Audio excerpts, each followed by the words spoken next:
Hey guys, what's going on? Hannah Gardner here from Millennial Mindset, where I teach you a bunch of stuff about digital marketing and digital entrepreneurship, whether you're looking to scale or kickstart or do whatever it is that you do with your online business. Today, we are going to be talking about how you can land the best JVs for whatever your affiliate offer is. If you don't know what the word JV is, just stay tuned, we'll talk about it, don't stress yourself out. And if you did enjoy this video, please do not forget to like and subscribe, because you know I'm trying to reach, those 1,000 subs.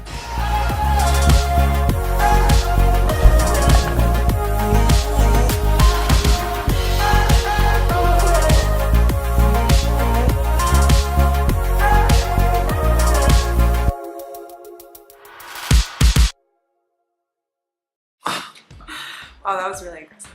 As we were talking about before, we are talking about how you can land your first JVs for your affiliate offer. Some of you might be sitting there like, what is JV? I've never even heard the word JV before. So JV just means joint venture.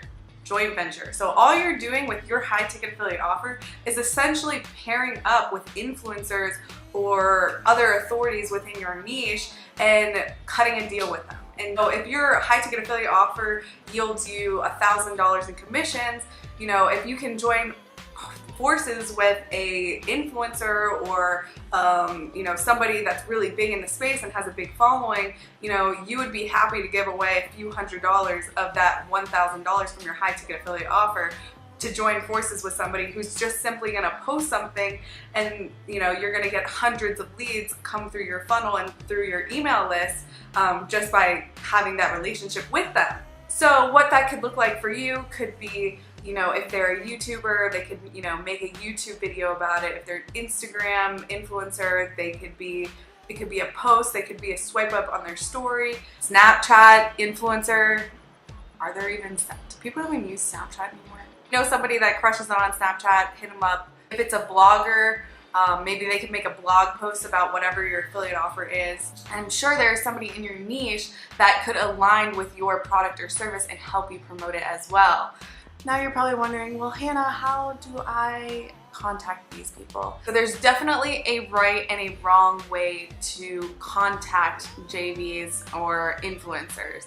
Okay, you don't want to seem scammy, sketchy, you want to seem legit. So you have to sound professional.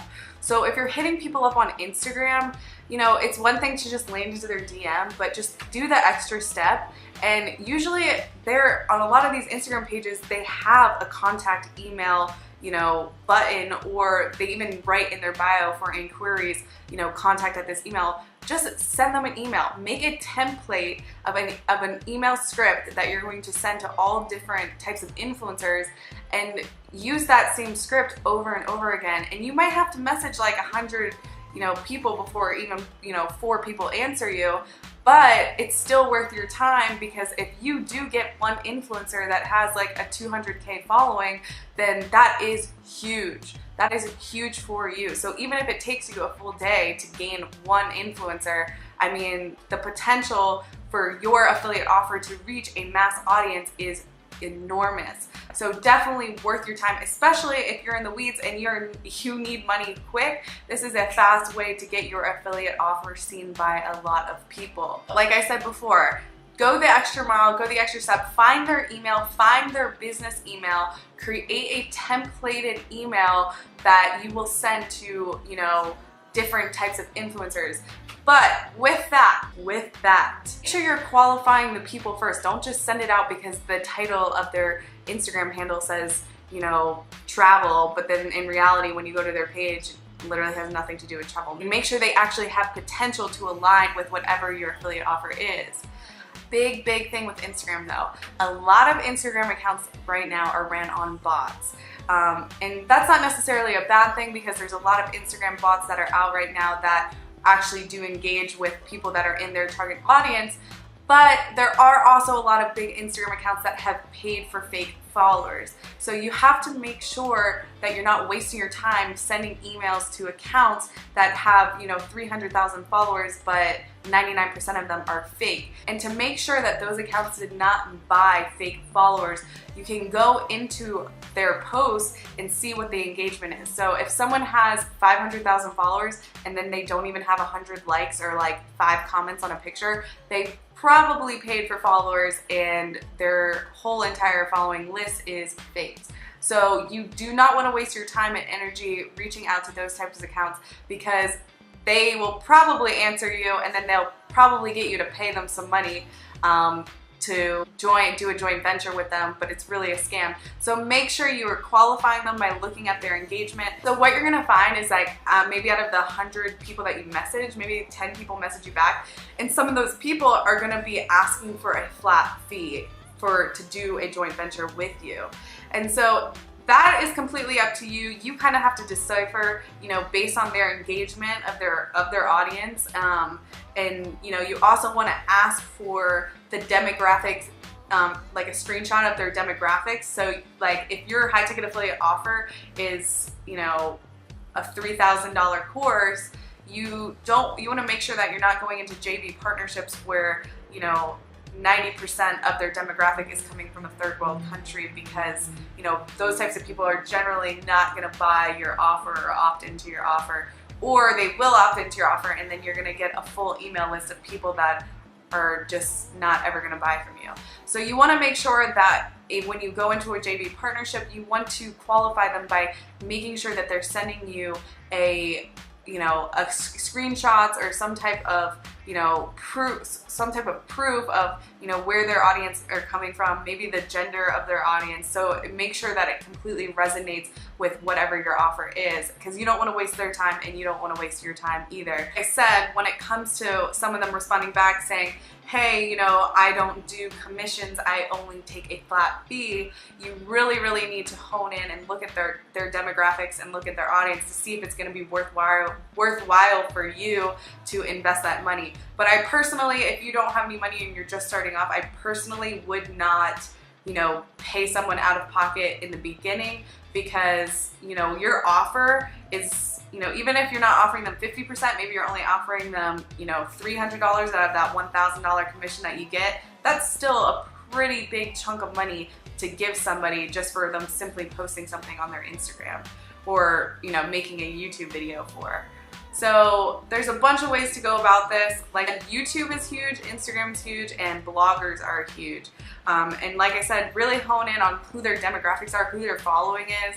Talk to them, and you'll find that the people that are really interested in your product and are really excited about, doing this joint venture with you, they'll be more than generous to give you that information, because, they want to put out the best content, because they want to produce the best results. So you're working together as a team. And now the last part of that. So once you land that first JV, you then have to kind of decide, how do you want to promote this offer? And, are you just handing it off to them and they're just going to go, free willy and, produce the content and put out copy the way that they want to? Or are you going to say, hey, no, I think I should write the copy for, the Instagram post or the description for the YouTube, content that you put out, whatever it is. And so that's something that you kind of have to evaluate based off of the JV. If they seem like they're really good marketers and they are good at, promoting things and they've had success with other affiliate offers in the past, maybe let them, take on that role of, producing the content and, writing the copy and the descriptions and, maybe the actual creative for the Instagram post. But if they kind of don't seem like they have that expertise, I definitely would say to jump in and, help them, do that by either writing the copy or even giving them the creative, so that they don't even have to, stress about any of that from their side, and you can relieve that from them and say, hey, I want to make this as easy as possible. Let me, give you all the tools for it, and all you do is literally put it in and press post. But you really need to evaluate it based on how closely they are connected to their social media platform, for whatever platform it is. Sometimes with Instagram, they're a little bit looser on that, especially if it's a huge page that is like simply like always promoting things. If it's a blog or a YouTube channel, they're usually really close to their audience and they're very interactive with their following. So they might want to be, they'll probably be more honed in on really qualifying you before they promote, you know, whatever it is that you're, you know, promoting. So just keep that in mind. Either option can work. You just kind of have to evaluate and make that call based off of your, you know, perception of, you know, the type of influencer that they are. All right, guys, and that is how you are going to land your first JV with your high ticket affiliate offer. It is so powerful to have JVs in your affiliate marketing business, and it gives you the ability to scale super fast, especially when you're first starting out. So if you guys did enjoy this video, please do not forget to like and subscribe. Please do not hesitate to reach out because I love you guys. Thanks, guys. I'll talk to you later.